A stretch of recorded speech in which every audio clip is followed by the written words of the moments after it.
Today I want to make a video and discuss on why Pokemon Mystery Dungeon Explorers of Sky is the best Pokemon game and is one of my favorite games of all time. I've seen quite a few videos done on the game, so I'm adding to the pile of praise for the game. I've played like 2 to 3 of the mainline story Pokemon games, and they got stale quick for me. It seemed like the old formula over and over. Begin in the starter town, meet the professor, and get your starter Pokemon, beat all the gym leaders while fighting the villain organization and your rival, beat the Champion League, and catch legendaries at the end. The story felt a little dim, and my biggest complaint was that the game just felt too easy. It felt like it didn't matter what Pokemon had equipped or what moves I knew. The reward for the grind wasn't satisfying to me. When they first introduced Mystery Dungeon series, I was a little skeptical. The Pokemon series is about humans coexisting with Pokemon, but it felt like humans were still of greater importance. Mystery Dungeon was exclusively just Pokemon, and they acted just like humans, so it was a new, fresh concept. I loved the first Pokemon Mystery Dungeon game so much that I got Explorers of Sky. Normally, it's hard to follow up with the first game of a series, because people want the game to be similar to the first while being completely different. But then people aren't as surprised by the game because it feels just like they've already done it. The mainline Pokemon games had me feeling that way already after the first one, which is why I was so happy playing Arceus, since it was different while still playing like a Pokemon game. But anyways, the reason I loved Explorers of Sky so much compared to the mainline games was just because of the actual skill and difficulty of the game, the reward for the grind, and just the overall story and characters. While playing the game, I felt invested in all the characters introduced. I feel like I needed to actually pick my moves wisely. Money felt like it mattered to keep. I actually cared about leveling up, and item usage actually had meaning. Everything made for a rewarding game to play from start to finish. It kept me pretty engaged, and what made this game even better than the previous was the abundance of post-game content. Not that the first didn't have any post-game, but it took it to the 10th degree.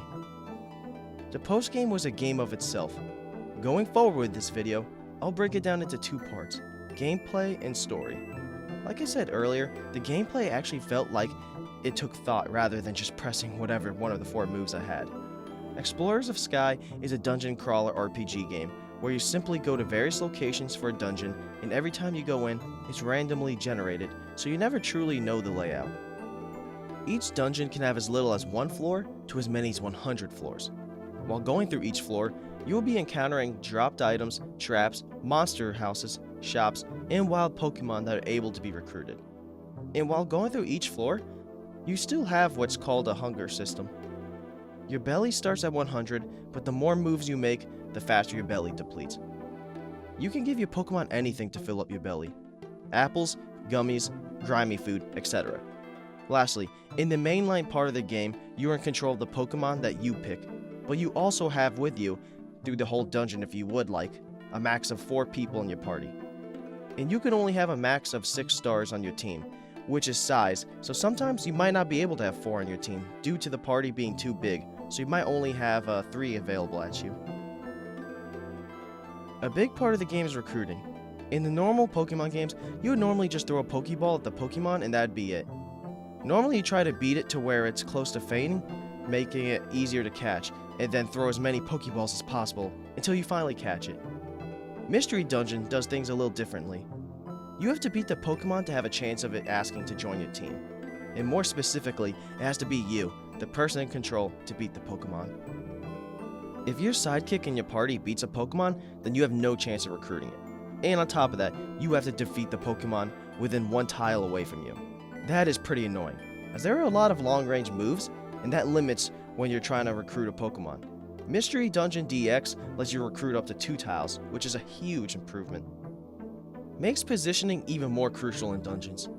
Base Pokemon have a higher chance of being recruited than 2nd or 3rd evolution Pokemon, and there are items that can increase your recruitment rates. A Friend Bow will give you an additional 10% rate, Amber Tier gives 15%, and the Golden Mask gives you 20%. And then lastly, your Pokemon's level with these items gives it an even higher chance of recruiting. So levels 30 through 39 give you a 5% chance, 40 through 49 gives you a 7.5% chance, 50 through 98 gives you a 12.5% chance, and then lastly, 99 through 100 gives you a 24.5% chance. Last element that can help with your recruitment rate is the IQ skill Fast Friend, which is obtained at 5.5 stars, which helps your chances of recruiting foes after defeating them. Fun fact, Kecleon is a special case. So get this one, he has a negative 49.5% chance of recruitment. So if you have a Pokemon level 99 through 100, holds a golden mask, and has the Fast Friend's IQ, now get this, you have a 0.1% chance of catching Kecleon, or I guess recruiting him. Obtain those lottery odds. It's almost like shiny hunting, a million methods for a sliver of a chance. Once you recruit the Pokemon in your dungeon, you can A, use an escape orb and play it safe, or B, finish the dungeon with your Pokemon you recruited by not fainting. After the first time you clear a dungeon with your new Pokemon, it doesn't matter if it faints, but it matters if it faints if it's its first time with you. And you too. So if either of you faint, then that's it for that new Pokemon you recruited. Once they're officially part of your team, you can manage the team with Chimecho, and you can find them in the Spinda Cafe waiting for the adventure. The first game's recruitment bases were way cooler, as they were actual areas where they're just walking around, but I'm not really too pressed with the change. So yeah, I feel recruiting in general feels way more rewarding, where it's not guaranteed you'll get the Pokemon even if you encounter it. You might have to fight 20 of the same Pokemon to finally get it.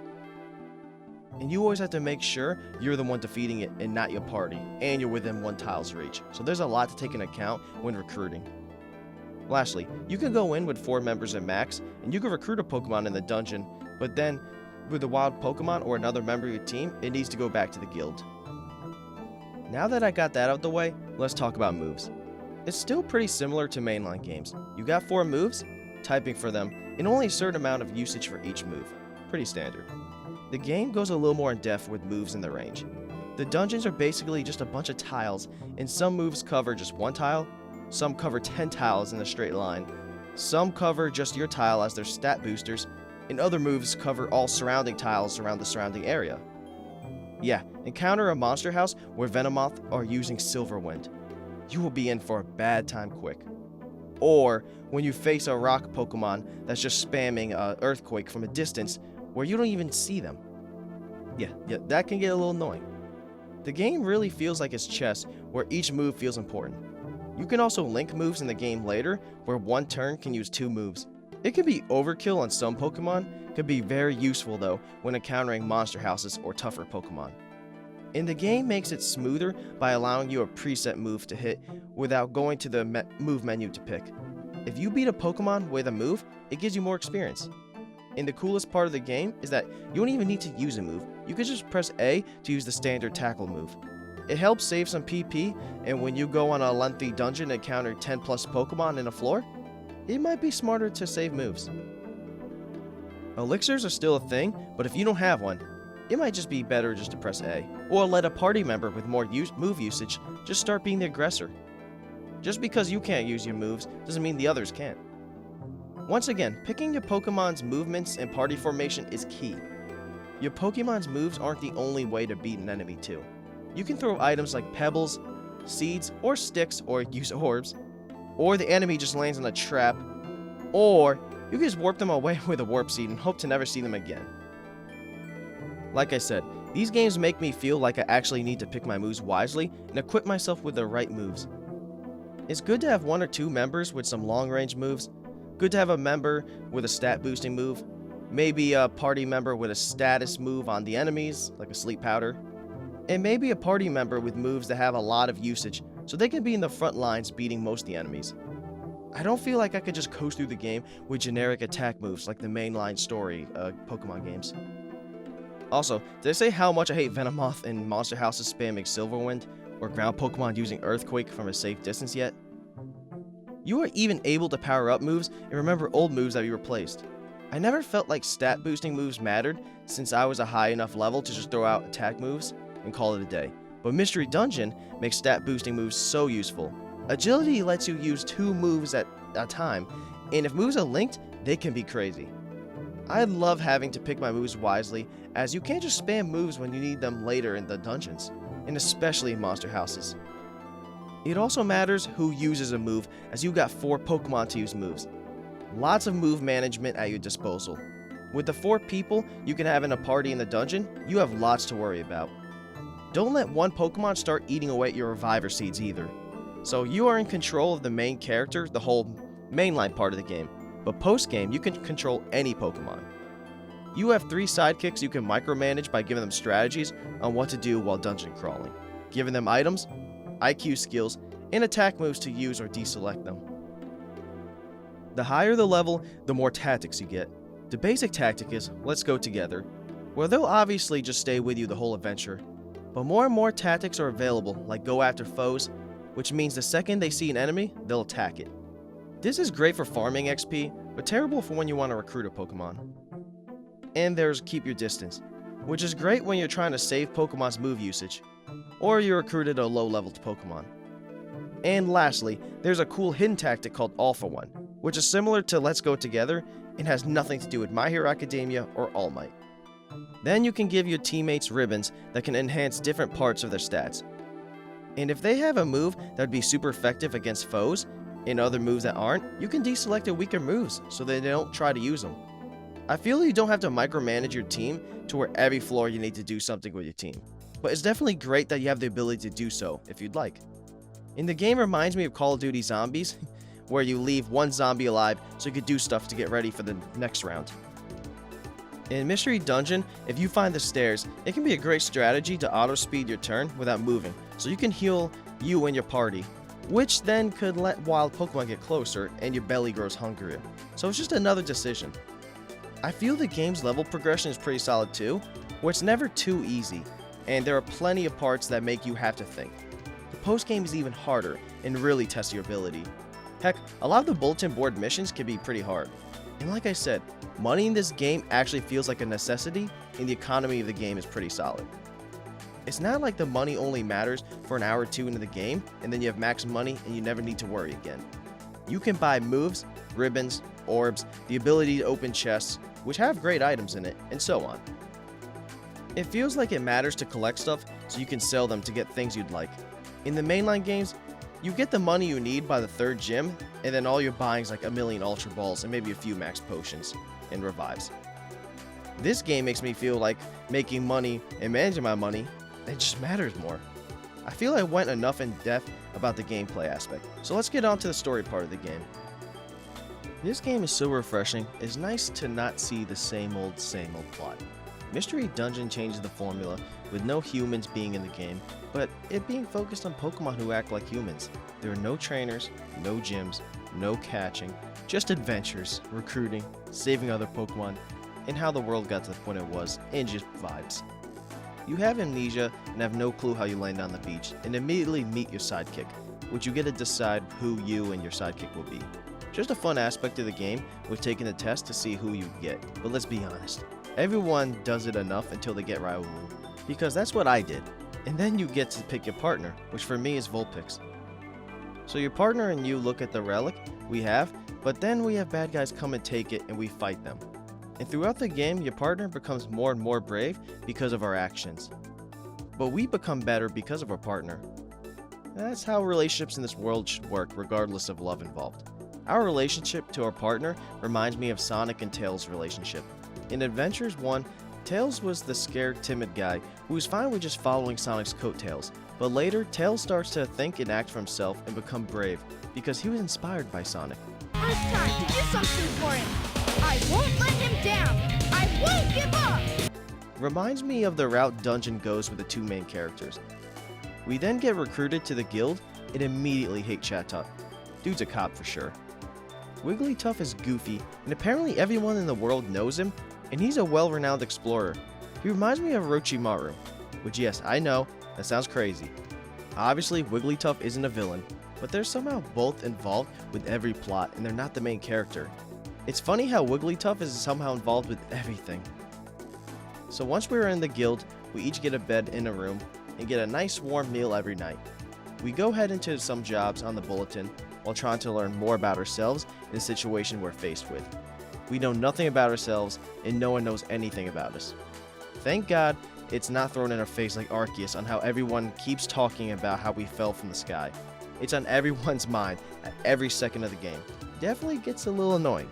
Luckily, the characters in these games don't think about it with every dialogue box that appears, and the characters we get part of in the guilds are pretty solid. Diglett and Dugtrio got their whole thing where they go on about the meme on what's under the ground.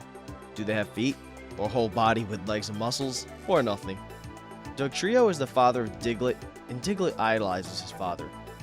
His father's always talking about the sea, and one day, he apparently goes out onto the sea, and even Diglett questions it. Needless to say, they are a funny duo. Then we got Chimecho, which is the happy-go-lucky person who handles the recruiting side. Basically just HR. But the HR we're cool with. No pink slips needed for us, baby. Then Krogunk, which is kinda creepy and kinda has school shooter vibes going on. You definitely want to be cool with Krogunk, because the day he snaps, you want to be on his good list. I mean, look at that smile. And look at him in the corner far away from everyone. Alright, that's enough there. Then we got Loudrith, who is, go figure, loud. Surprise! Sunflower, who's one happy sunflower. Surprise!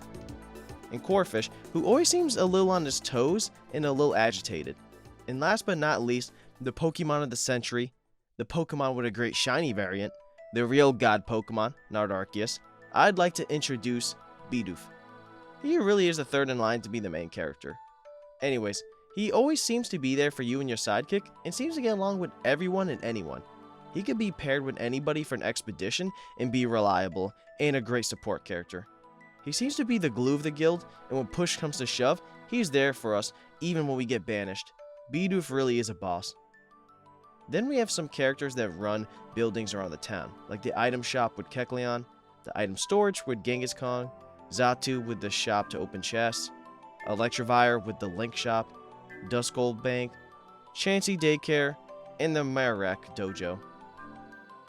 Plenty of stores and buildings, and then lastly you even get the Spinda Cafe. Plenty of stuff to see down there, and always fun to see a Pokemon just chilling in there, waiting for the next adventure. Go to the Spinda Cafe and look at a Rayquaza just chilling in there. We get a lot of flashes to the main character being able to see the future, and possibly be from the future. We see Drowsy being the kidnapper, seeing Wigglytuff go through a waterfall, and many other visions. Each vision we have, we act upon, and it brings positive changes to the world. But we and no one knows why we have this unique ability and how we got it. And obviously, the main question is who we are. We do our first official exploration, where we see that time is frozen in some areas. Seems this is happening more and more places. We then go on another group expedition with the guild, and the dickheads of the game, the Skunktank group with Coughing and Zubat. They are mischievous and just love to mess with us and get whatever they want. They mess with us so hard that they try to get us kicked out of the expedition. When we do the expedition, we find the way to a hidden passage, and the Skunktank group tries to stop us, but luckily Wigglytuff is there to stop anything from happening. When we go up, the Skunktank squad tries to jump him, but he is so strong that he 1v3s them, and then that's pretty much their story. We end up fighting what we think is Groudon, but it's a Mirage. We then see one of the Lake 3, and it tells us to keep it a secret, which we do. I fear Chatot will snitch though, he a cop. We go about our business and then meet the well-renowned Dusknoir. He seems to know everything about the world except us. He seems to have a great interest in us. We then try to find the other relics since Grovile's being the Lake 3, and we do so. Dusknoir tells us about the villainous Grovile, and we finally catch him. Right when we're about to take him back to the dimension, he takes us with him. Plot twist! We then find out he's a villain working to destroy our world. Luckily, we find Celebi in this world who helps us get back to our dimension, but we need to tread lightly so no one discovers us, so we hide in our partner's hideout. But later, we tell the guild about everything, and they believe us, so they help us with saving the world. Chatot ends up saving Wigglytuff from the dangerous Pokemon, and we link up with Lapras, who, go figures, knows Wigglytuff. We now enter the final part of the game where we try to confront Dialga. Grovile helps us, but with the saddest part of the game, it happens. Grovile stops Dusknoir from taking us into the next dimension, and he sacrifices himself to save us and the world. He thanks us for everything we have done, and realizes we have found a great partner in our sidekick.